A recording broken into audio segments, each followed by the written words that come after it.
the moss deer. On the western coast of Ayr, where the cliffs received the breath of the sea, and the mist woke at dawn, stretched across the heath like a sheet of pale wool, there was a path that appeared on no monk's maps and in no merchant's exact memory. It was a soft path, barely suggested between wet grass and ancient stones. Some said it opened only for those who walked with too much sorrow in their chest.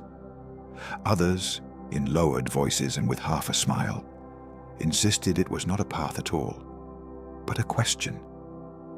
Very near that path stood a small village of round houses, roofed with golden thatch and circled by hazel fences. On quiet nights, smoke from the hearths rose straight into a dark sky, crowded with stars. On rainy days, everything smelled of peat, barley soup, and living earth. There lived a young woman named Aithne, who knew the color of every cloud above the bay, and the particular sound of the wind when it came from the north, the south, or from those in-between places that no one named. Aithne was the daughter of a weaver. She had grown up among balls of wool, heather dyes, and skeins drying by the fire. Her hands were patient. Her eyes, grey and serene, looked at the world as though every single thing carried inside it a very small song. And yet for a full winter now, she had been moving through her days with a silent heaviness. It was not a loud pain, not a wound that cried out for lament. It was more like an inward fog, the feeling of having lost something whose name she could no longer remember. Sometimes she would leave before dawn, cross the low hill behind the village, and sit beside a leaning stone covered in blue lichen. From there she could see the sea. She listened to crows flying over the pastures. She felt the cool air against her face.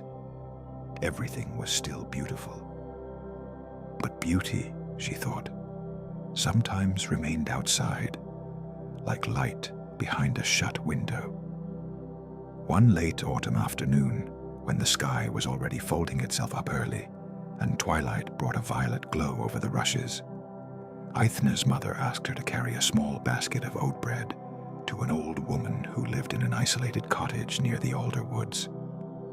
The old woman was called Murian. She was known for making salves from comfrey leaves, for understanding the changeable moods of the tides, and for speaking now and then, as if she were conversing with someone invisible seated beside her. Aithne accepted the task with a gentle nod. She took her dark wool cloak, covered her head, and set off along the smooth stoned path leading inland. The air smelled of wet leaves and distant smoke. Beneath her boots, the ground yielded slightly with a soft, spongy obedience. For a while she walked, hearing only the brush of her own clothing, the creak of high branches, and the remote murmur of a stream. When she reached Murian's cottage, she found the door half open and a lamp burning beside the window. She knocked with her knuckles and stepped inside. The old woman was sitting by the fire, as though she had known for hours that she would receive a visitor. Her hair, so white it nearly seemed silver, fell in a single braid over her shoulder. Her eyes, clear and watchful, settled on Aithne with a warmth that needed no words. "You've come with evening closing over your shoulders," said Murian. Aithne set the basket on the table. "My mother sends you fresh bread. Then your mother sends comfort too. Warm bread always does." The old woman smiled and gestured to a low bench. Aithne sat down. For a few moments they remained in silence, listening as the fine rain began tapping the roof with light fingers. "Your heart is tired," Murian said at last, without harshness, as if merely commenting on the weather. Aithne lowered her gaze to her hands. "I don't know how to explain it. You don't have to explain everything. There are wearinesses that ask for no explanation, only rest. Muiran took a dry rowan twig and tossed it into the fire. The sparks leapt upward, tiny and orange. Many years ago, she continued, when I still walked faster than I do now, I heard tell of the moss deer. Aithne lifted her head very slowly. The words carried a strange, ancient weight, like a door opening toward a place untouched by hurry. A deer, a great deer, broad-antlered and dark-eyed. They say its back is covered in soft moss, and lichen hangs from its flanks like the beards of old oaks. It leaves no tracks where mud might keep them. It does not come near those who chase it. It appears only to the lost. There are always stories in the woods, Aithne murmured. Yes, but some stories are paths as well. The rain grew a little stronger. The fire breathed with a kindly sound. And where does that deer lead? The young woman asked. Muiran tilted her head, as if listening to an answer from very far away. To a hidden clearing, a clearing that does not belong entirely to this world, yet is not fully outside it either. There the air is warm, even on frosted nights. There sleep settles over your shoulders, like a blanket just lifted from beside the hearth. Whoever arrives exhausted rests. Whoever arrives aching remembers how to loosen their chest. Whoever arrives lost sometimes wakes knowing which way to return. Aithne smiled faintly, with a sweet sadness. It sounds like a kind of mercy. It is. Muiran rose slowly and searched a shelf crowded with bowls, hanging herbs, and small white stones. She returned with a linen pouch. Take this.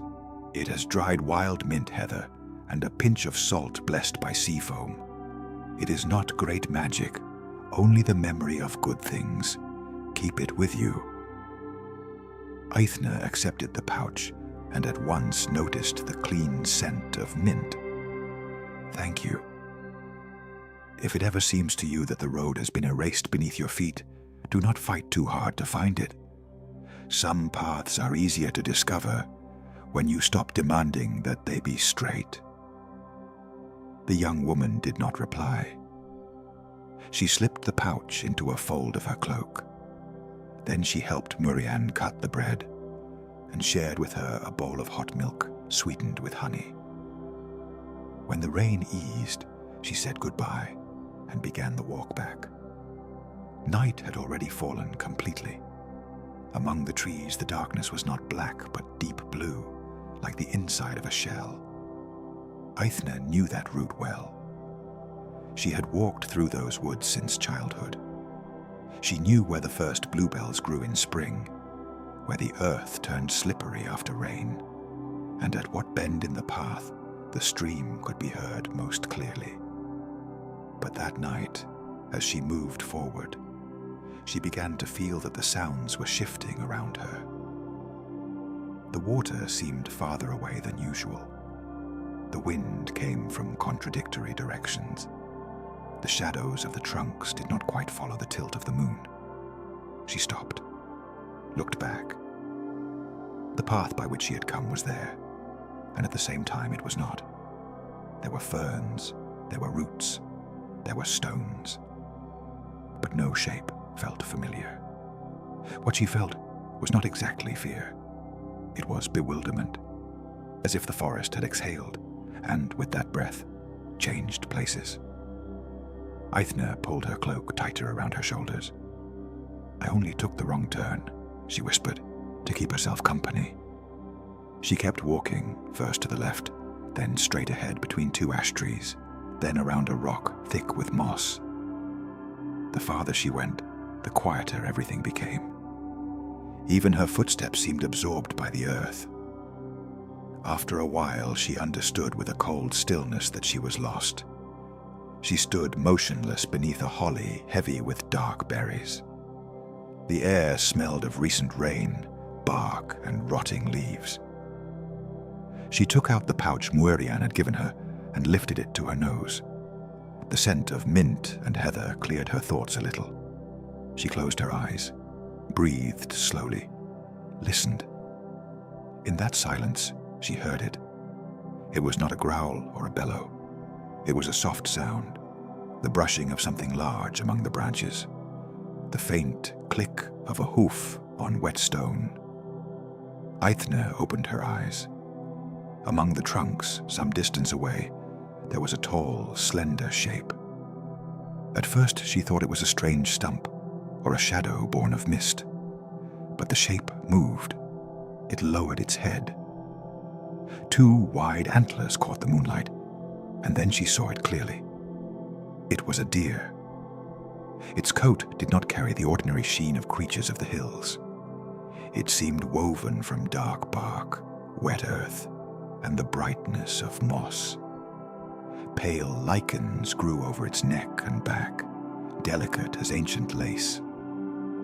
Along its sides hung tufts of green-gray moss, thick and soft to the eye, like little gardens fastened to its body. Its eyes, large and deep, looked at her without alarm. There was such complete calm in them that Aithne felt, for the first time in many months, something inside her chest loosen. The deer did not flee. It did not fully approach. It simply waited. The young woman swallowed. "Is it you?" she asked quietly, feeling at once like a child and like an old woman. The animal turned its head to one side, as if inviting her to notice the space opening between two oaks.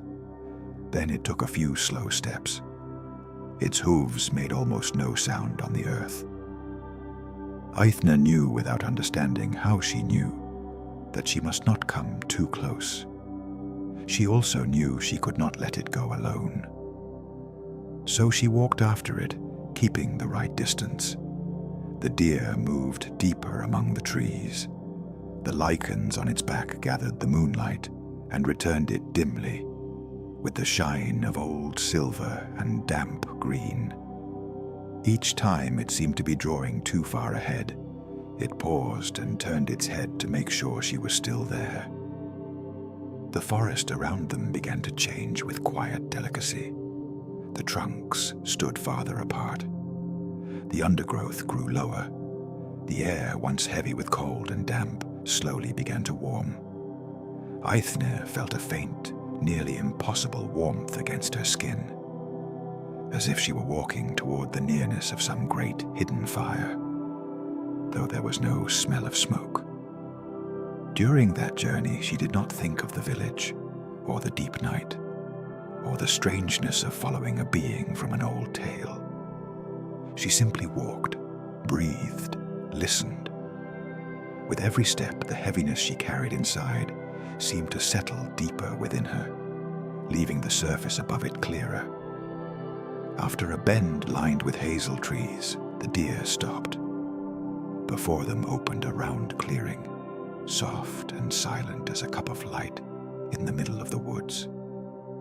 The clearing was wider than it had seemed from outside. It was ringed by silver-barked birches and old yews, whose branches arched inward, forming a kind of distant roof. The center was covered in short, supple grass, dotted with small, late-blooming flowers that shone pale in the darkness, almost blue. There were rounded stones blanketed with moss, placed in such a way that it seemed someone in some long-forgotten age had arranged them to receive weary visitors. The air was warm, yes, but not like the dry heat of summer. It was a more intimate warmth, the same warmth that rises from a blanket just lifted from beside the hearth. A warmth that does not press or overwhelm. It only wraps around you. Aithne stood still at the edge, wonder resting over her like another layer of clothing. When she exhaled, she realized she no longer saw her breath before her lips.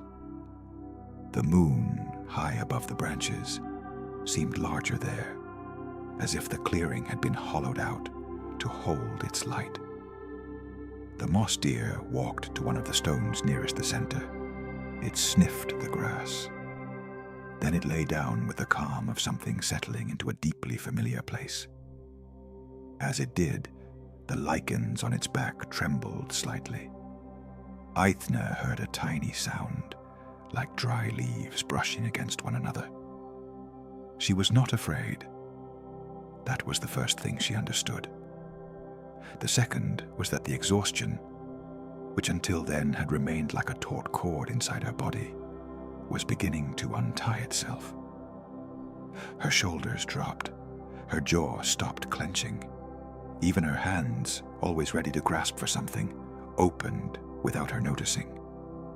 She stepped forward. The ground yielded gently beneath her boots, cushioned by years of broken-down leaves and patient roots. Near the center of the clearing was a low, broad stone, covered with moss so thick it looked like a seat woven by the earth itself. Aithne sat down there. Time passed, and she could not have said how much. She simply listened.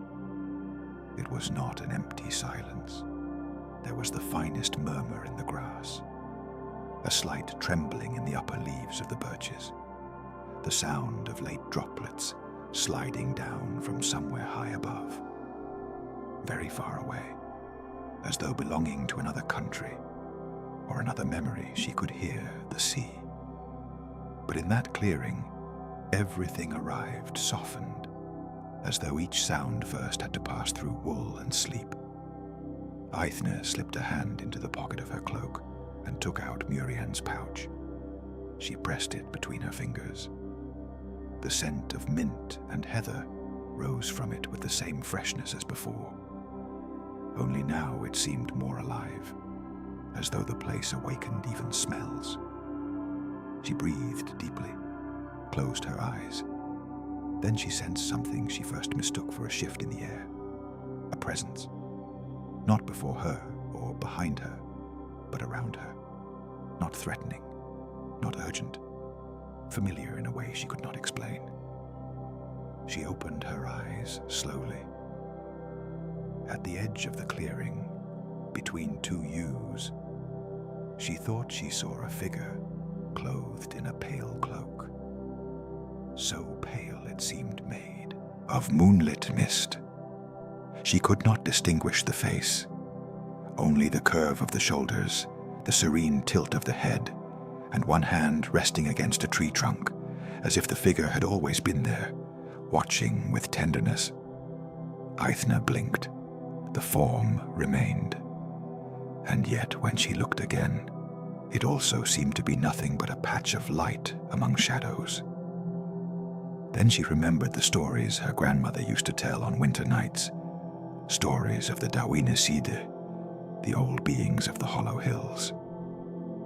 They were not always tales of danger. Sometimes they spoke of discreet guardians, presences that watched over certain places where the world grew thin and gentle. Places of rest. Places one should not enter with greed, or haste, or noise.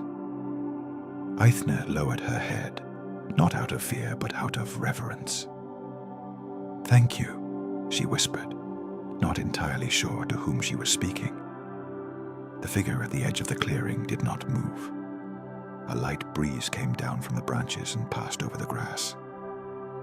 The deer, lying only a few steps away, barely lifted its ears before settling again. Sleepiness began to weigh upon Aithne's eyelids.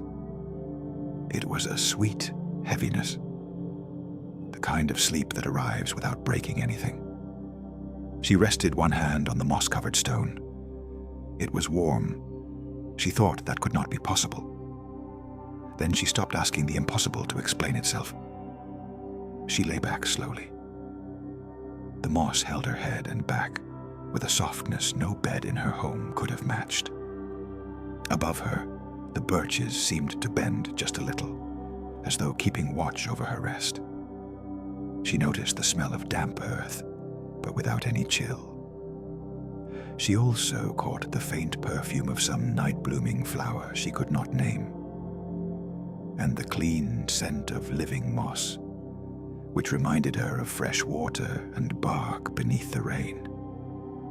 Before she fell fully asleep, she saw the deer rise in silence and come a few steps closer. It remained standing beside her, keeping watch.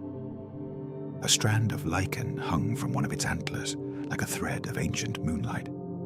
Its dark eyes held the same stillness as water in a deep well. Then Aithne slept, and she dreamed. She dreamed she was walking by the sea when she was still a child and her father was still alive. In the dream, he was gathering flat stones to skip across the water, laughing every time one bounced more than 3 times.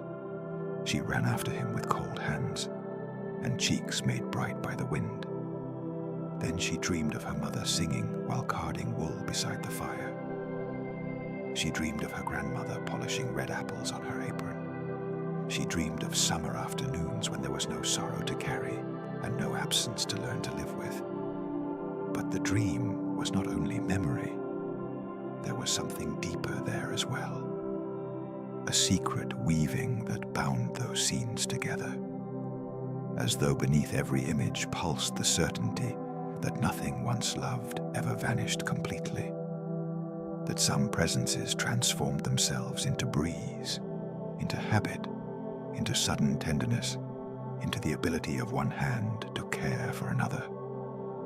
She dreamed that the names of those she had lost were not sunken stones, but quiet seeds, buried in memory until the proper season. At one point in the dream, she found herself crossing a forest lit by a green aurora. She was not walking alone. Beside her moved the moss deer. With every step the animal took, little ferns unfurled in silence and then dissolved into golden light. Ahead of them, among the trees, appeared women and men from remote times. Some wore wool cloaks fastened with bronze brooches. Others played tiny harps, whose sounds were not heard with the ears, but inside the chest. All of them looked at her with the same calm with which elders watch a child who has finally stopped crying. An old woman with a white braid came toward her. It was not Murian, though she carried something of her. Perhaps she was older. Perhaps she was an earlier shape of all the wise women who had lit fires in the West for centuries. The old woman laid her palm over Aithne's heart and said nothing. She did not need to. Aithne felt that hand lifting away, one by one, the layers of weariness time had laid inside her. It did not tear them away. It did not deny them. It only smoothed them, as one straightens a blanket so the sleeper may find a better position. She slept through the whole night, or so she believed. When she opened her eyes, a faint, golden glow lay over the clearing. The sun was not yet high. It was the first light, delicate and newborn, filtering through the branches. The grass was beaded with dew, yet the air remained warm. For a moment she did not remember where she was. Then she saw the birches, the mossy stones, the dark arch of the yews. She sat up slowly. She felt different, not completely healed, because human lives do not change that way, in a single stroke, like a door swinging shut.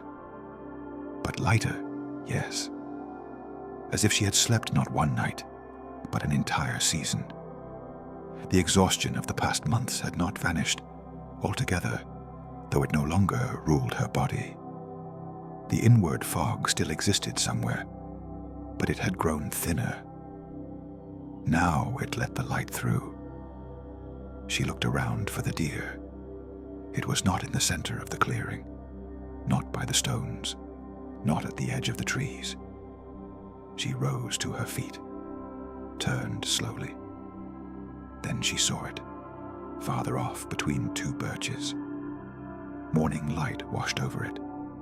The moss on its back was a livelier green than it had been under the moon, and the lichens hanging from its neck looked like delicate winter ornaments. Aithne felt an impulse to go closer, to touch that impossible hide just once, but she understood she must not. The deer belonged to the right distance, to that space of reverence in which a thing keeps its mystery. Even so, she took one step toward it. The animal lowered its head. Its dark eyes rested on her with ancient kindness. Then it turned and began to walk toward the deeper woods. Aithne did not hesitate. She followed. The morning forest was different from the forest at night. There were birds. There were threads of light crossing the air through dust like gold. There was the smell of ferns, sap, and bark slowly warming. The deer moved without sound, and she went after it, careful not to lose its shape among the trunks. During that walk, Aithne noticed something strange. She was not tired. The walk, which the evening before would have seemed long to her, now felt natural, as though the path itself were moving a little toward her. After some time she could not measure, the deer stopped in front of a great rock split open by the passing of years. From there, 3 separate paths branched away. One descended toward the coast, another wound toward the hills. The third, barely visible, led to a shallow hollow filled with hazel trees. Aithne recognized the place instantly. She had passed it many times. It was less than an hour from the village. She looked at the deer in surprise. "You knew," she said, with a smile that seemed to have been waiting a very long time inside her. "You knew where I had to return." The animal remained still. The young woman felt a soft emotion rise in her throat. It was not sadness. It was gratitude, and something older, broader, that perhaps could only be called belonging. "I do not know what you are," she murmured, "but I will not forget you." The deer stepped back. Sunlight filtering through the branches dappled its back with gold and green. Then it turned with the silent grace of water and disappeared among the trees. Aithne stood alone beside the rock, but she did not feel abandoned. She lowered her gaze and found, caught on the edge of one of her sleeves, a tiny fragment of silvery lichen. She took it carefully. It was real, soft, weightless. She smiled again and tucked that small proof into the linen pouch with the mint and heather. The road back to the village opened before her with a new clarity. When Aithne entered the village, the day had only just begun to stir awake. Columns of bluish-gray smoke rose from inside the houses. A dog dozed by a doorway. Someone was raking embers behind a half-open door. The sound of a bucket lowering into the well rang clean through the fresh morning air. Everything was as it always had been, and yet she saw it with a different attentiveness, as though she had returned from a place where the world had been washed clean overnight. Her mother was outside the house, hanging a damp blanket on a line. When she saw Aithne, she let out a deep breath, balanced between relief and restrained scolding. She hurried over, took her hands, and looked her up and down to make sure she was not heard. "I thought the rain had forced you to stay with Murian," she said. "Then dawn came, and you still had not returned." Aithne squeezed her mother's hands with tenderness. "I'm sorry. I got lost in the woods." The woman frowned, but her face softened at once. There was something in her daughter's expression that unsettled her. It was not only exhaustion, it was not fear either. It was a kind of fragile peace, newly found, like the stillness of a lake after a night of wind. "Come inside," she said. "There's broth on the fire." Inside the round house, The warmth of the hearth embraced the walls. The smell of onion, barley, and herbs filled the air. Aithne sat near the fire while her mother served her a bowl. She did not tell the whole story at once, not because she wished to hide it, but because some experiences need time to settle before they can become words. She spoke of the rain, of the blurred path, of losing her way among the trees. She kept the clearing and the deer to herself, like someone sheltering an ember in her palm. But when afternoon came, and the sun began to tilt, and the day's work gradually gave way to supper and rest, she walked once more to Muirian's cottage. The old woman was seated on the threshold, untangling roots to dry them. She looked up as soon as she heard the footsteps. Her clear eyes passed over Aithne's face, and before the young woman could say anything, she smiled with that quiet serenity of hers that seemed always to know half the answer already. "You slept well," she said. Aithne let out a small laugh. "Yes." She sat beside her on a low log. For a while they watched the forest together, which at that hour of day held a green-gold color, soft and ancient. Then Aithne took out the linen pouch and opened it. Into her palm she let fall the tiny fragment of silvery lichen. Muirian looked at it without surprise. "Then it was true," Aithne whispered. The old woman nodded. True things do not always need to be frequent. The young woman told her everything she had seen: the clearing, the impossible warmth, the figure between the yews, the dream, the feeling on waking that part of her burden had been left behind. She spoke slowly, choosing her words with care, afraid that by naming everything she might make the experience smaller. But that did not happen. As she spoke, the memory grew deeper and gentler, like a well-held bowl. Muirian listened without interrupting. Only when Aithne had finished did she pause a moment before answering. "There are places like that," she said. "Places that are not hidden because they are rare, but because they require a different way of arriving. It is not enough merely to walk toward them. Sometimes one must be ready to be received." "Why me?" Aithne asked. Muirian turned her gaze toward the trees. "Because you were tired in a way that cannot be healed by sleeping in an ordinary bed. Because you still knew how to listen. Because you were not searching for power or wonder, but for rest. And perhaps also because someone, somewhere beyond our reach, took pity on you." Aithne lowered her head. The answer felt sufficient. The following days passed with the stillness of late autumn. There was work to finish before the long rains, baskets to mend, skeins to dye, apples to store. Aithne went back to helping her mother at the loom. She prepared wool, washed bowls, went to the stream for water, listened to the men speaking of nets and wind on the coast. Nothing extraordinary happened, and yet everything seemed tipped very slightly toward a discreet grace. She began to sleep better, not every night, but many. When the inward fog returned, she no longer took it for an entire kingdom, only for passing weather. Then she would remember the warmth of the clearing, the moss beneath her head, the eyes of the deer, and her breathing would find a kinder rhythm again.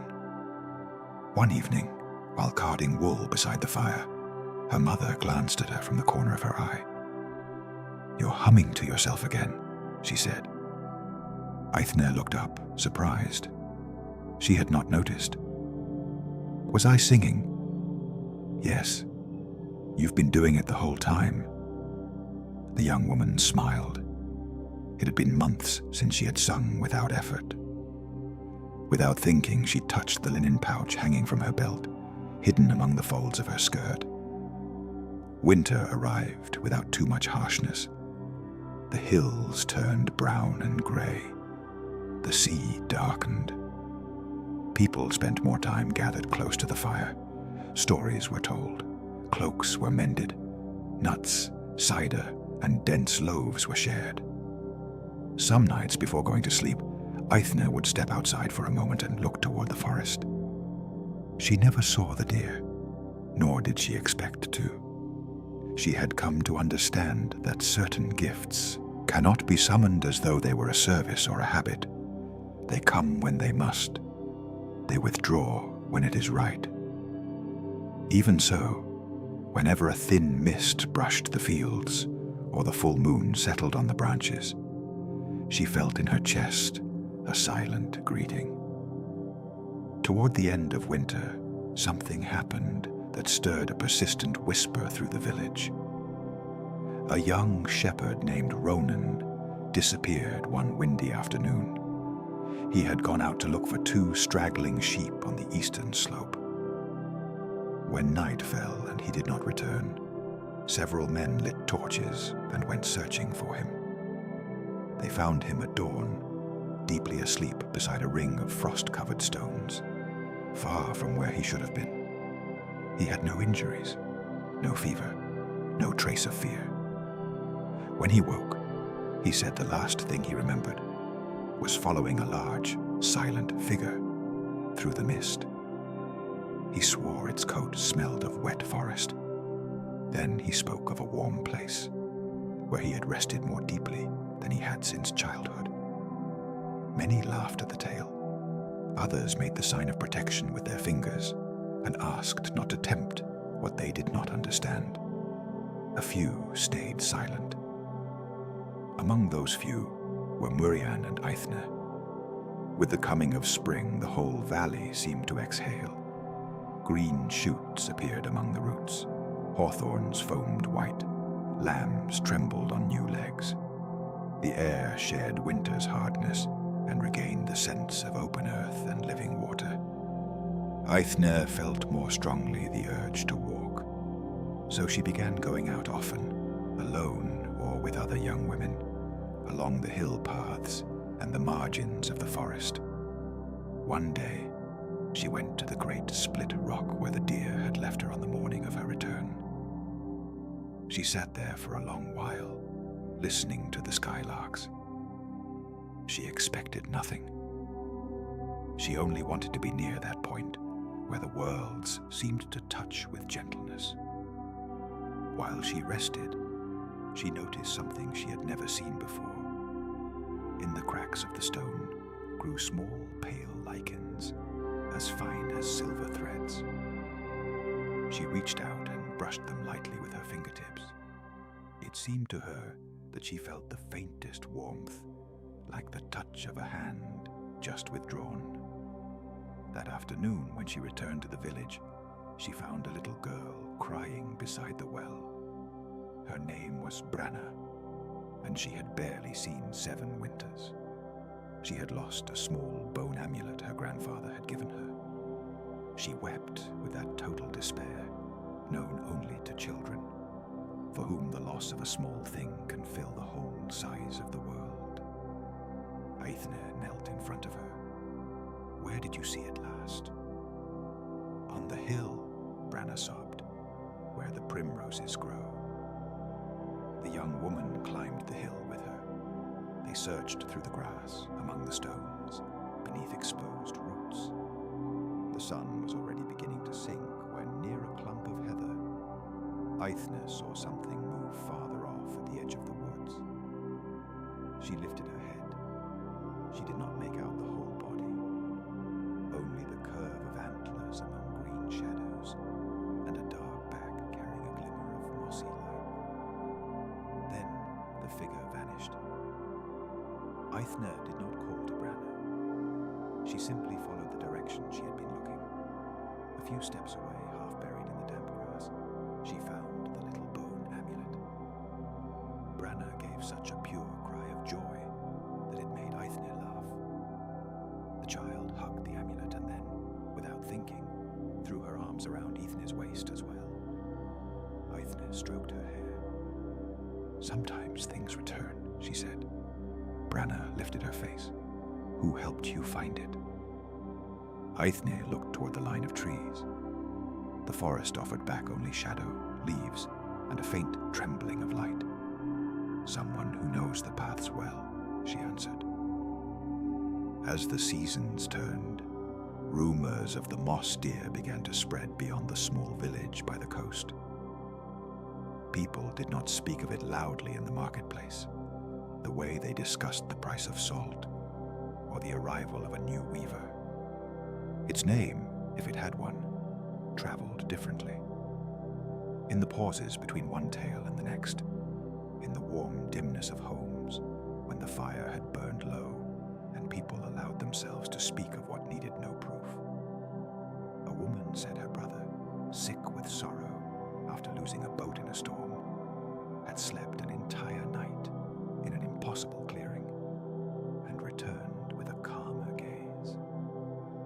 An old man insisted he had seen it from afar, through Samhain mist, so still it looked like a piece of the forest raised upright. A young girl swore she had heard soft hooves around her camp when she became lost during a journey, and by morning she had found the way back, as if someone had straightened the world. Aithne listened to those stories with the same mix of wonder and recognition. She never said too much. She did not wish to turn mystery into pride. But inside her, certainty kept growing. The deer was not an apparition meant for one person alone. It was a wandering mercy, a guardian of the weary, a silent shepherd for those who, for a night or for a season, had lost their way from themselves. In summer, when the light lingered so long it seemed unwilling ever to leave entirely, Aithne accompanied her mother to the great Lughnasadh gathering held on a plain between hills. There, wooden stalls draped in dyed cloth stood side by side. Honey bread was sold, and baskets, buckles, knives, and remedies for animals were traded. There were songs, there were games for children, there were bagpipes and harps. The air smelled of crushed grass, fresh milk, and new apples. That day, while her mother spoke with another weaver, Aithne drifted a little away from the bustle and walked toward the edge of the meadow, where a few hawthorns marked the entrance to an old path. There she found a man seated on a stone. He must have come from the inland territories, judging by his accent and the different way he wore his cloak. He held a small harp in his hands, but he was not playing. He was staring at the horizon with the deep fatigue that makes even summer's clear air feel heavy. Aithne would have passed by if the man had not looked up as she approached and asked her politely, "Do you know a place where the noise of the world draws back a little?" She smiled. "There are many such places, if you do not demand that they speak at once." The man let out a brief laugh. "Then perhaps I have been demanding too much for years." His name was Cormac. He traveled from settlement to settlement, carrying songs, old news, and tales from noble houses in exchange for food and shelter. Beneath his quiet voice lay an old weariness, not of the body, of the spirit. He told Aithne, without lingering on painful details, that he had lost his wife 2 winters earlier. Since then, he had kept moving, because staying still was harder. He played the harp at feasts and gatherings, and the music eased others, though not always himself. Aithne listened with the patience she had learned from moss and from the clearing. She did not try to comfort him with hurried words.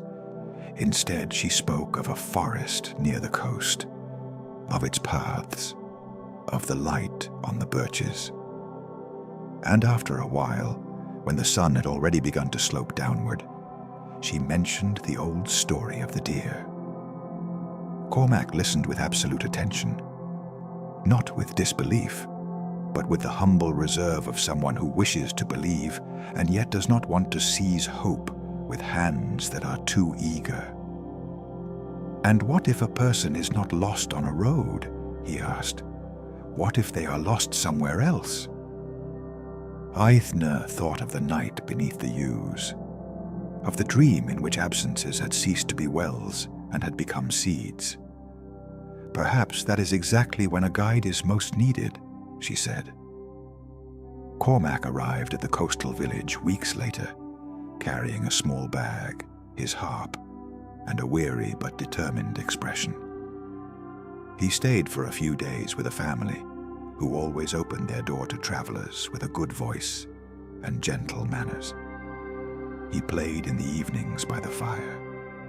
His songs spoke of purple hills at dusk, forgotten kings, white cows crossing heavenly rivers, and women spinning light in underground halls. He had a way of playing that made even the crackle of the fire seem to follow the melody.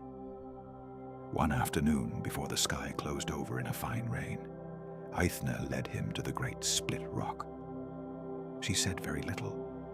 She simply left him there with a small loaf, a heavier cloak, and a quiet look. "Not everyone who waits finds," she told him, "and not everything found takes the shape of an animal. But stay a while, listen, that is enough to begin." Cormac nodded. Aithne returned alone to the village. She did not know what happened that night.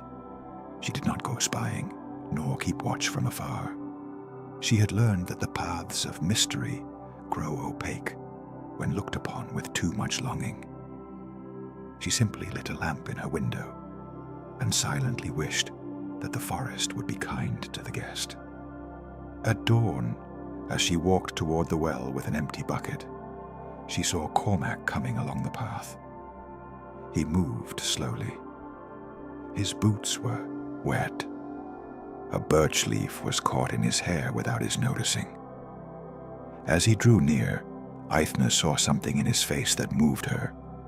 It was not jubilant happiness. It was something else, a newly born stillness. As though during the night someone had very carefully smoothed the deepest creases in his soul. "You found it," she said softly. Cormac rested one hand on the body of his harp.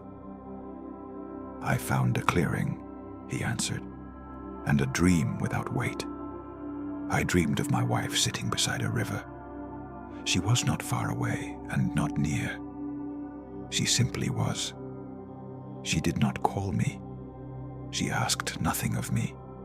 And yet, seeing her, I understood that going on living was not leaving her behind, but carrying her song with me in a different way." Aithne felt her eyes grow damp. She smiled. Cormac opened his hand. Resting on his palm was a strand of fine moss, a luminous grey-green. When I woke, this was lying on my harp. Time passed. Cormac stayed longer than he had intended. He helped mend fences, taught the children simple songs, and sometimes went walking with Aithne along the edges of the forest.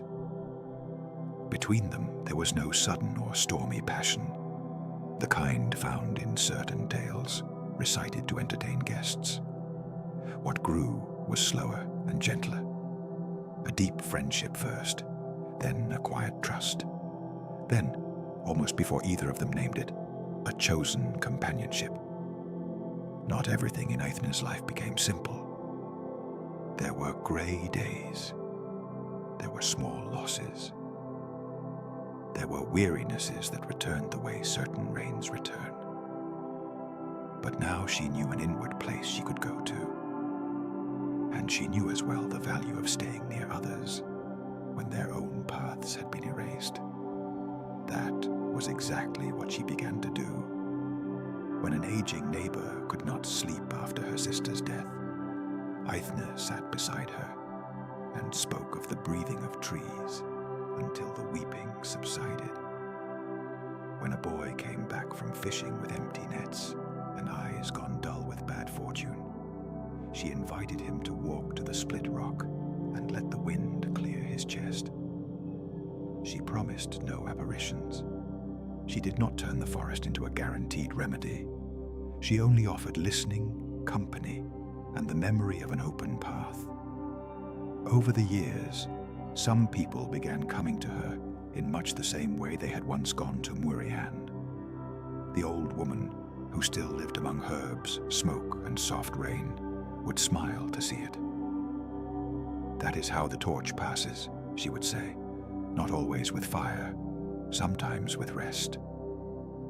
One autumn night, long after the leaves had begun to turn gold and fall, Murian took ill.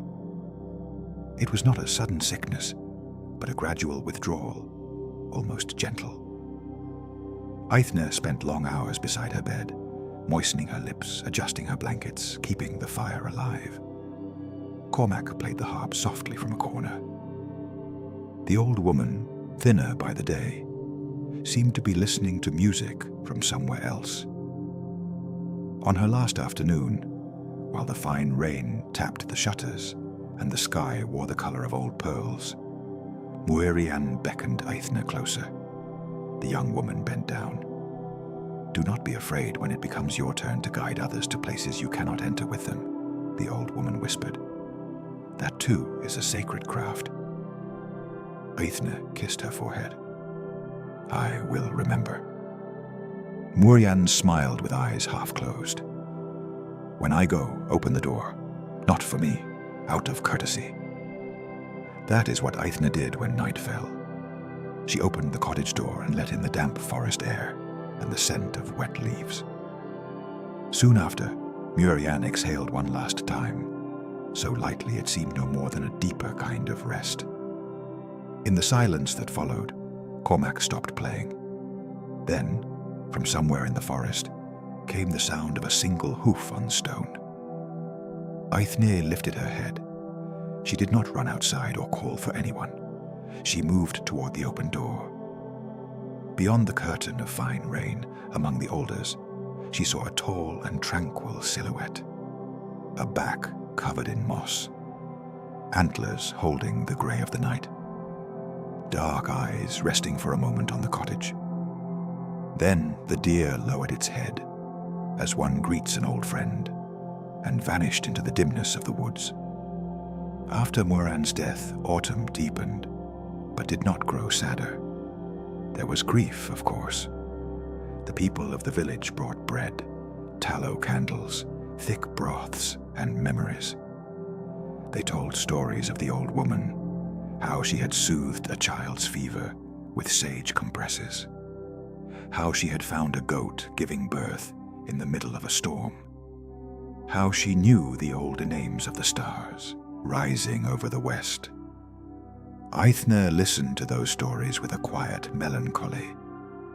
She did not feel that Murian had simply disappeared.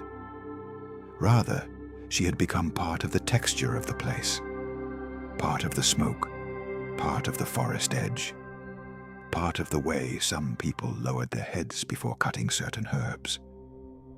Then Samhain came. The last apples were gathered in. The fields were left bare. The afternoons shortened as though the world were breathing more slowly. On the marked night, the old fires were put out and new ones were lit.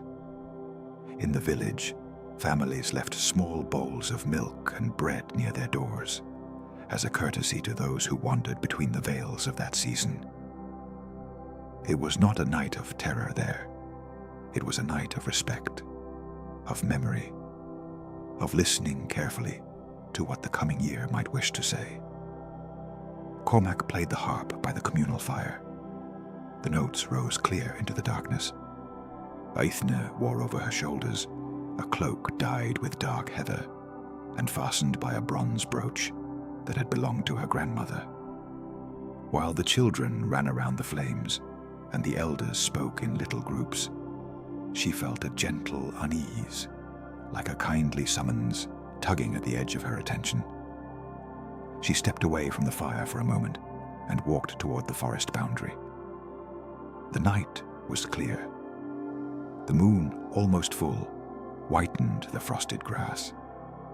The trees seemed taller under that light. Aithne stopped beside a hawthorn and watched. For a long while, nothing happened. Only the light wind on the bare branches. Only the distant murmur of village voices. Then, very slowly, a movement took shape among the shadows. The moss deer stepped out from between the trees. It was even more beautiful than the first time. Perhaps because Aithne looked at it now with steadier eyes.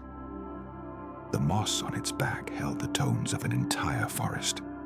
Ash green, wet green, green dark as stone after rain. Threads of pale lichen hung from its antlers, swaying in the breeze. It came forward until it stopped at a respectful distance and looked at her. There was no urgency in that gaze, only recognition.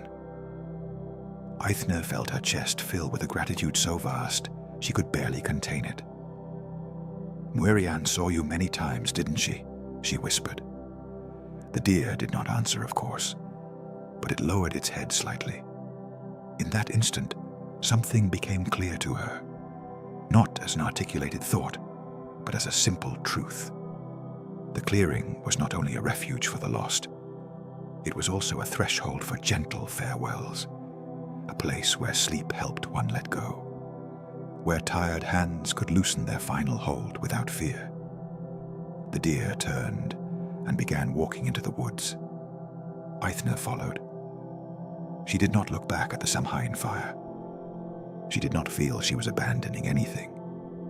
Rather, she was answering an invitation that had waited in silence since the night sorrow had led her astray. She walked between oaks and yews through a forest bathed in a light so faint and so clear. It seemed to come not only from the moon, but from the moss, the stones, and the air itself. When she reached the clearing, she found something new. There was more light than usual, though there were no lamps and no embers. A pearly glow floated above the grass. Around the mossy stones stood figures, not fully solid, not entirely incorporeal. Presences. Some looked human. Others were merely folds of radiance in human shape. Aithne felt no fear. She understood that, for one moment, she was seeing those who knew how to move between Samhain's veils without tearing them. Among those figures, she recognized Muirian. The old woman was sitting on a stone, back straight, face serene, just as she had looked when waiting for visitors beside the fire. Her white hair shone with a light of its own. She was smiling. Aithne lifted a hand to her mouth, and tears came, not violently, but softly, inevitably. "Oh," she whispered. Muirian raised a hand in a calm gesture, inviting her closer. The young woman walked to the center of the clearing. The moss beneath her boots felt almost warm. The deer lay down to one side, watchful and gentle as always. The other presences did not move away from her or gather around her. They simply remained there, giving her space, holding out an ancient welcome with their silence. Muirian looked at her with tenderness. "Do not grieve harshly," she said, and her voice sounded just as before, only lighter. "Farewells are another form of love, but not every farewell is a breaking." Aithne knelt beside the stone. "I missed you. And you will go on missing me on certain afternoons," the old woman replied. "That is all right. The heart does not grow wise by ceasing to feel. It grows wise by learning to feel, without breaking itself entirely each time." Aithne let out a trembling laugh through tears. "I do not know whether I can do that." "You are already doing it." Muirian held out her hand. Aithne took it. She did not feel flesh. Not exactly. She felt warmth. A quiet warmth, like the warmth of the clearing itself. Like the instant before sleep, when you know you can surrender to rest without danger. "Listen well," said the old woman. "Others will lose their way, some in forests, some in grief, some in haste. You will not be able to save all of them from everything. No one can. But you can offer them a little clarity, a pause, a roof of gentle words, a path toward the place where they can hear themselves again. Do that. Very often, that is enough." Aithne nodded. Muirian released her hand and looked toward the deer. "He is not yours, nor anyone's," she went on, "but he knows you now. Sometimes he will come when needed. Sometimes you will not see him, and yet he will still be near. Learn to recognize his other forms as well." "Other forms?" Muirian smiled. "A well-made bed for someone who has not slept in days. A hot bowl placed in trembling hands. A quiet presence beside the grieving. A song that helps a person release the breath they have been holding. A path pointed out with patience. Moss takes many shapes." Those words hung in the clearing with a luminous simplicity. Aithne kept them inside herself, the way one keeps a precious tool, not to admire it unused, but to use it well when the time comes. The night in the clearing was unlike any other night. It did not pass quickly or slowly. It unfolded. Aithne remained for a time beside Muirian, without any need for constant speech. Sometimes the old woman would point to one of the presences among the stones and say its name. A woman from another village. A healer who had died decades before. A dark braided girl who had lived on the coast long before the current houses existed. All of them seemed bound together by the same calm. Not by sameness, but by repose. By having laid down the weight of their final haste. When it was time to leave, Aithne knew it. There was no bell, no voice announcing it. She simply understood that the visit was closing, the way a song closes when its last note finds where to rest. Muirian touched Aithne's forehead with 2 fingers of soft light. "Go," she said, "and sleep when you are sleepy.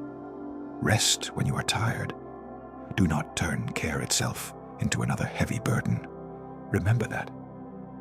Aithne lowered her head. "I will remember."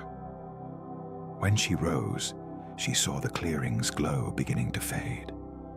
The figures were growing lighter, like reflections on moving water. The deer was already on its feet, waiting at the edge, turned toward the path that led back. It guided her out of the clearing, just as it had that first time. Samhain night was still cold in the forest, but Aithne carried inside her a warmth capable of accompanying her. When she reached the boundary near the village, the deer stopped. She turned toward it. "Thank you," she said again, with the same humility as before, but with a wider understanding. The deer looked at her for a moment. Then it disappeared into the low mist, silent as a good thought that does not need to remain in order to keep working. Aithne returned to the communal fire. No one seemed surprised by her absence. Cormac looked up from the harp, and seeing her, something in his eyes said he understood without needing explanation. He made room for her beside him. She sat down at his side. The warmth of the fire heated her hands. The music kept weaving itself through the air. From that Samhain onward, Aithne's life settled with a new depth.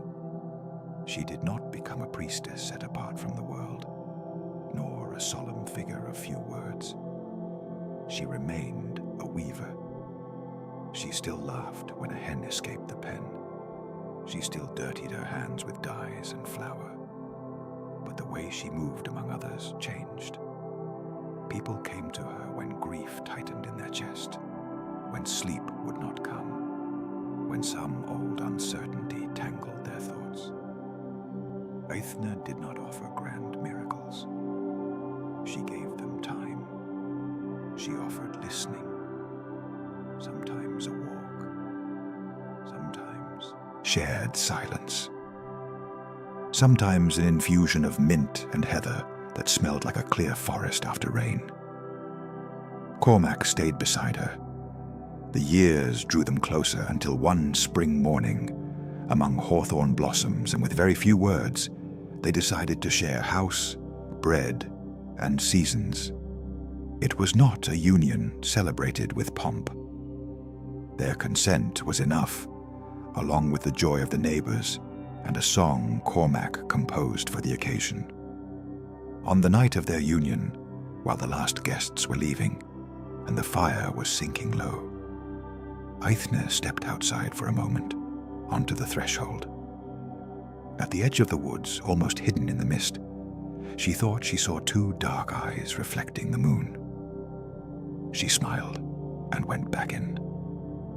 The years, which sometimes seemed swift when viewed from a distance and slow when lived one by one, passed over the western coast with the rhythm of the tide. There were springs clothed in white hawthorn. There were summers of tall grass and skies stretched late into the evening. There were autumns rich with the smell of apple and smoke. There were winters when the sea roared like an old animal against the cliffs. Aithne and Cormac built a house a little larger than the old one her mother had lived in, with a stone bench by the door and a small herb garden where mint, yarrow, comfrey, and heather grew in clay pots. They had a daughter, whom they named Ailis. Then, 3 winters later, a dark-haired, watchful-eyed son, whom they named Fiatra. The children grew up listening to music, stories, and the beat of the loom. Early on, they learned that in their house, there would always be an extra bowl of soup, in case someone weary arrived. They also learned that certain silences must be respected, just as one respects the sleep of a forest animal or the stillness of the sea before a storm. Aithne never spoke to her children of the deer the way one tells fables to entertain before sleep. She did not want to turn it into an ornament. While they were small, she first taught them humbler, more necessary things. How to distinguish the song of a robin from that of a blackbird. How to ask permission softly before cutting a hazel branch. How to sit still long enough for a place to reveal its true rhythm. Only when Ailis had seen 9 winters and Fiatra 7 did she tell them, one quiet rainy night by the fire, about the clearing. The children listened with suspended breath. "And does sleep really fall like a warm blanket?" Ailis asked, eyes wide. "Yes," Aithne answered, "but it is not always found by the one who seeks it impatiently." "And does the deer have a name?" Fiacra wanted to know. Cormac, tuning his harp in a corner, smiled without looking up. "Some things lose a little of their strength when we try to lock them inside a single word," he said.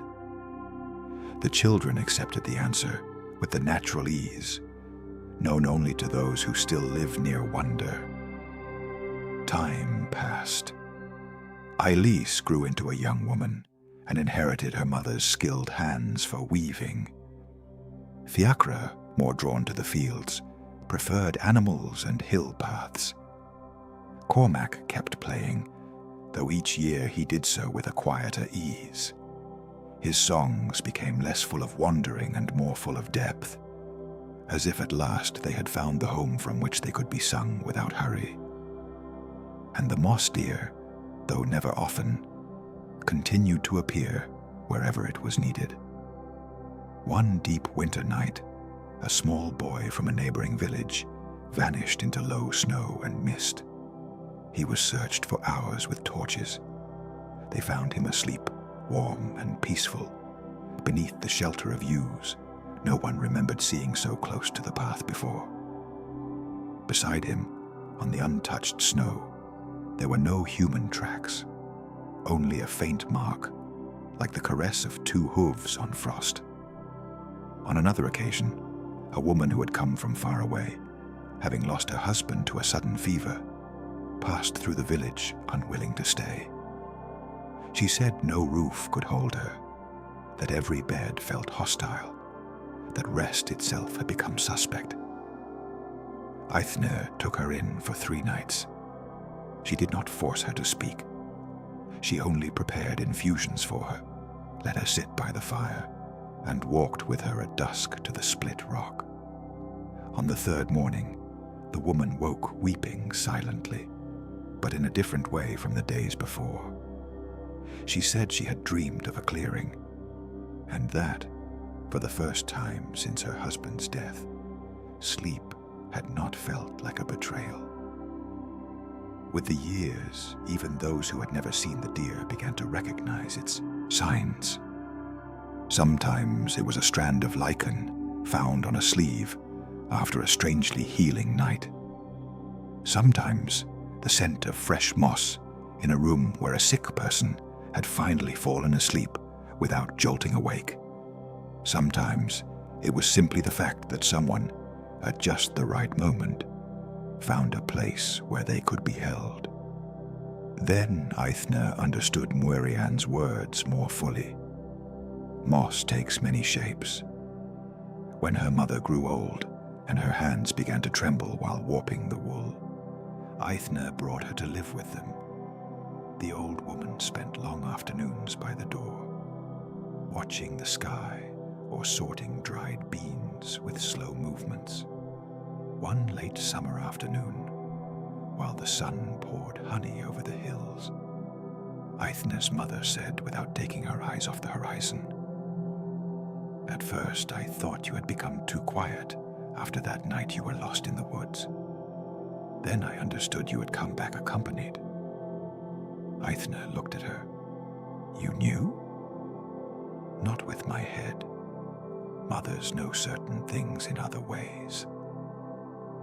The woman, who was no longer young, though she still had the kind of face that keeps its sweetness through the years, rested her head on her mother's shoulder.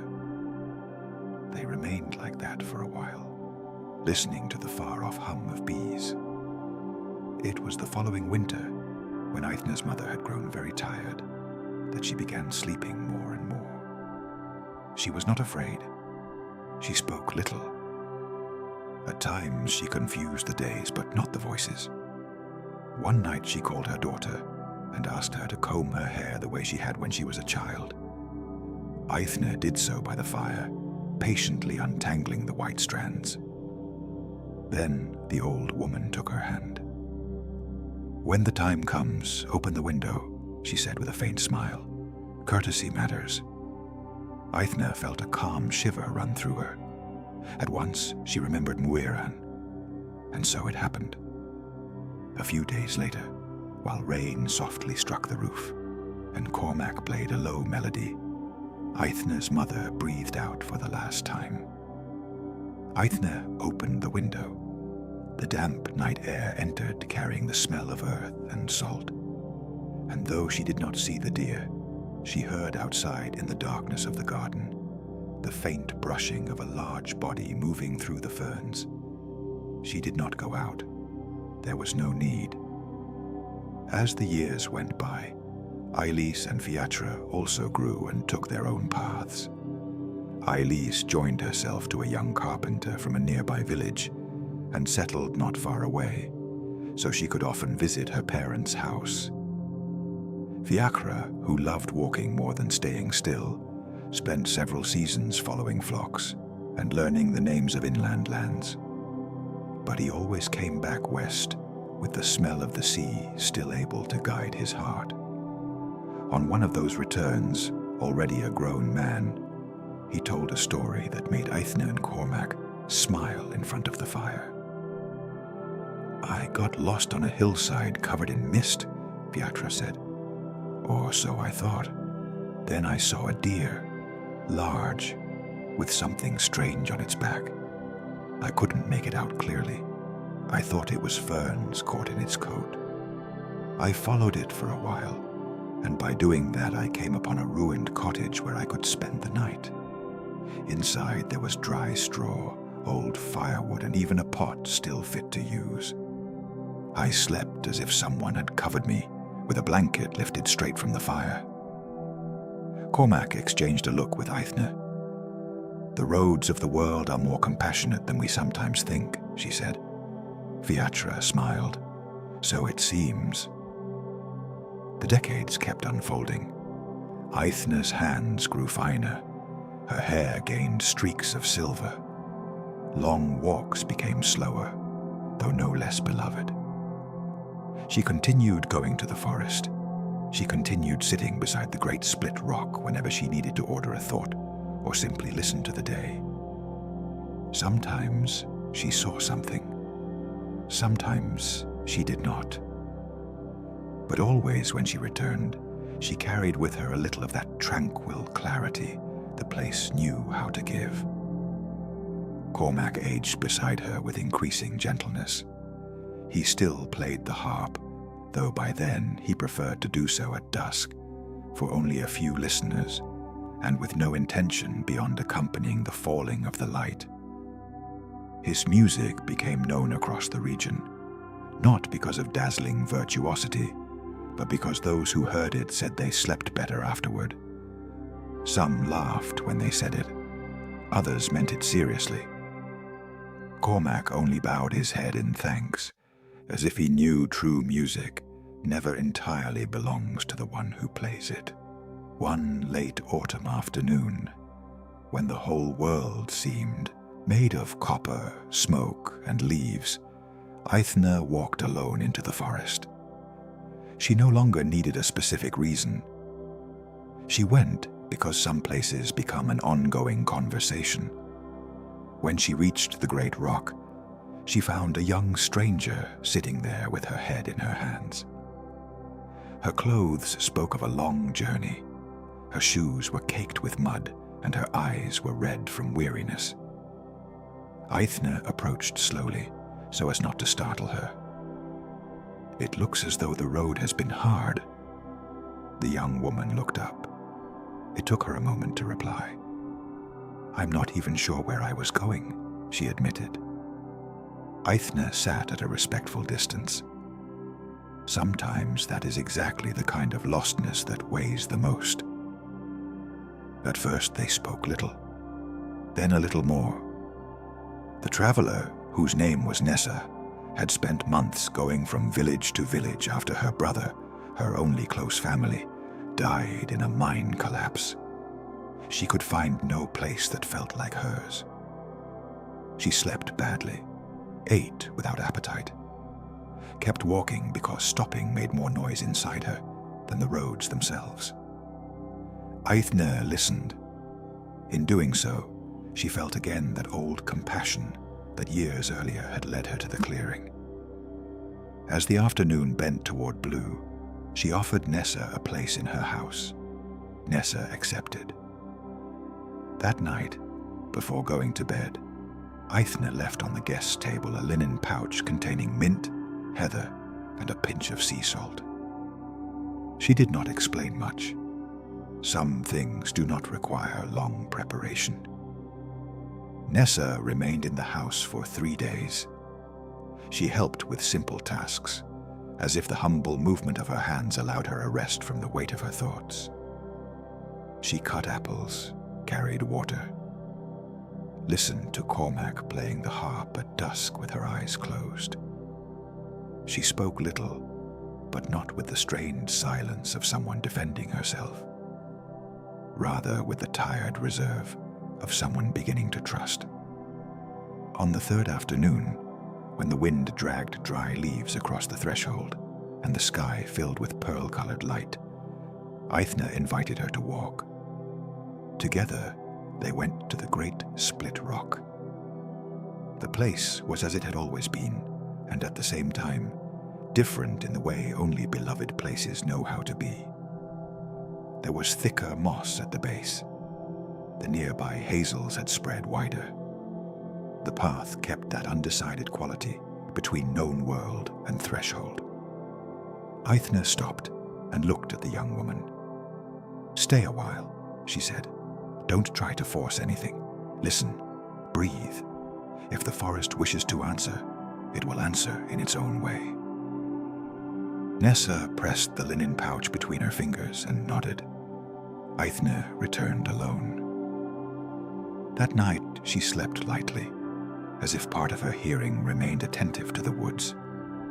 Near dawn, without fully waking, she thought she heard in the distance a sound she knew well. Soft hooves on damp earth. She smiled in her sleep. In the morning, Nessa was sitting on the stone bench in front of the house, her face turned toward the pale sun. Her eyes were swollen from crying, but her expression was serene. In her lap, she held a little piece of green-gray lichen. When Eithne stepped outside, the young woman raised her eyes. "I slept," she said simply. Eithne sat beside her. "That is already a great deal." Nessa nodded. "I dreamed of my brother. Not like on other nights when I saw him beneath the earth and woke, gasping. This time he was on a hill, laughing because the wind was nearly pulling his cap away. It was a bright day. He didn't ask me to follow him. He just looked at me as if he wanted me to understand that grief was not meant to drag me after him." They sat in silence for a while. Then Nessa added, "I also dreamed of a deer. Its back looked like a piece of the forest." Eithne smiled. The young woman stayed in the village all winter. In spring, she went on her way, but no longer to flee from herself. She left with a chosen direction, to work with a distant aunt who dyed wool in a region of violet hills. Now and then news of her came back with traders or travelers. In one message she said she slept better. In another that she had planted mint by the door of her new home. In yet another that when sadness returned, she would go out to the garden and lay her hand on the moss of a stone until she felt the air in her chest open again. So life went on. And one day, without expecting it entirely, Eithne realized that she was now the one beginning to walk more slowly. The one who paused in the middle of a task to rest her hands. The one who preferred the bench by the door to certain longer journeys. She did not experience it with bitterness. She had seen too many beautiful autumns to mistake maturity for total loss. Even so, she noticed the change clearly. She understood she was nearing the season in which one begins to gather up one's life, the way one gathers apples before the first frost. Cormac was aging beside her, thinner now, his hair entirely white, and his music gentler than ever. Some nights he would fall asleep with a harp resting on his knees. Eithne would cover him with a blanket and put out the lamp without waking him. There was between them a tenderness so settled by then that it scarcely needed words. On a bright, late summer morning, they walked together to the split rock. For years they had done that whenever the season changed. That time they sat in silence longer than usual, watching the clouds, the movement of a white butterfly among the heather, the shine of sunlight on the leaves. "I've been thinking," Cormac said at last, "that when my final night comes, I would like not to be afraid of it." Eithne turned her head and looked at him with serene love. "I don't think you will fear it," she answered. "Not like a shadow," he admitted, "but as one fears leaving a warm room." Eithne took his hand. "Perhaps it is not leaving it. Perhaps it is passing into another room of the same house." Cormac smiled, and in his eyes appeared the same quiet light he had carried on the morning he returned from the clearing so many years before. "You always knew how to say it better than I did." "No, I simply learned it sooner." They remained seated a long while. Then, among the trees, at a distance that was almost a courtesy, the moss deer appeared. Neither Eithne nor Cormac started in surprise. They looked at it the way one looks at an old friend who knows how to arrive without disturbing. The animal stood motionless, bathed in late summer light. Its antlers seemed to carry threads of sky among the lichens. Cormac let out a very soft sigh. "Ah," he said, "how beautiful." The deer dipped its head slightly. Then it disappeared once more among the birches. It was not the last time they saw it, but it was the first time it revealed itself to both of them together in full daylight. Eithne understood that something was beginning to close with gentleness. That autumn was especially golden. The leaves seemed to catch fire before they fell. The air smelled of ripe apples and peat smoke. Cormac fell ill in the middle of the season.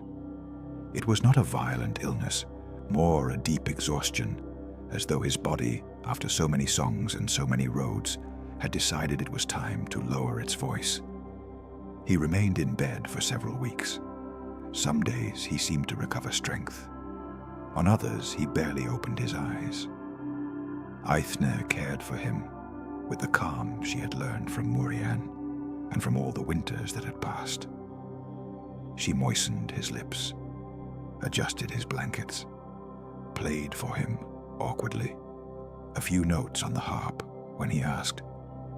One night, while rain caressed the roof with delicacy, Cormac asked her to bring the instrument near the bed. He set his fingers on the strings. He played only a simple melody, the same one that had sounded beside Murian and beside Eithne's mother in their final hours. When he finished, he smiled. "There is an open door in the forest," he murmured. Eithne felt her heart fill with a sorrow both gentle and luminous. "I know. Do not stay alone too long after I go." "I won't. And keep setting an extra bowl on the table. You never know who may arrive tired." She laughed through tears. "I know that too." When dawn began whitening the shutters, Cormac fell asleep. Eithne opened the window out of courtesy. Fresh, damp air entered, carrying the scent of leaves. For a few moments, everything remained still. Then from the garden came a faint sound, the brushing of a large body through moss and ferns. Eithne moved toward the window. There stood the deer. Not at the forest edge this time, but beside the old leaning apple tree. The very fine rain silvered its moss-covered back. Its dark eyes were turned toward the inside of the house with such immense peace that Eithne stopped trembling. "Take him gently," she whispered. The deer lowered its head. When she returned to the bed, Cormac had already gone, his face softened like that of a man who has finally found the right position after a long day's labor. Winter passed. Then the first spring of absence passed as well, with its painful beauty and its insistence on continuing to bloom even when the heart is slow to follow. Eithne did not shut herself away. She wept when she needed to, rested when her body asked it. Let Eilis and Fiacra visit often, allowed the neighbors to bring her bread, just as she herself had done many times for others. And above all, she continued to sit in the doorway at evening with a blanket over her knees, watching how the world remained beautiful without ceasing. For that reason, to hurt a little. Then she understood in the deepest way what the clearing had taught from the very beginning. That rest does not mean forgetting. That comfort does not erase love. That sleeping beneath a warm blanket does not remove winter, but it makes it livable. Much later, already old, when her hands had the delicate translucence of dry leaves, and her gait had become slow, like gentle tides, Eithne felt one night that sleep was calling her in a different way. Not with weakness, but with a final kindness. She asked to be left alone for a little while. Eilis adjusted her blankets. Fiachra stirred the fire. Her grandchildren, who adored her, kissed her cheeks and stepped out on quiet feet. Aithne waited. She knew what to do. She opened the door. Night air entered the house carrying the smell of damp earth, distant sea, and moss freshly touched by mist.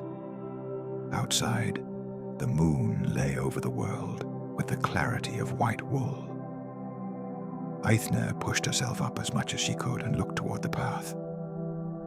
The moss deer was there, more beautiful than ever, more ancient, closer. Its lichens hung like small veils of silver. Its back seemed to hold within it all the forests she had ever loved. Its dark eyes looked at her without hurry, as if saying, "You know the road now." Aithne smiled. "Yes," she murmured, "I know it now." She closed her eyes, and as sleep spread over her like a warm blanket, she felt beneath consciousness the same soft grass of the clearing, the same tempered air, the same peace of that first night when she was lost and was guided without alarm, without demand, with infinite kindness. At dawn, Eilis and Fiachra found her with a serene face, as though she were still listening to a very low music. In the years that followed, the story of the moss deer was not lost. It grew older, softer, truer. Mothers told it to their children on windy nights. Travelers remembered it when strange mists gathered over the paths.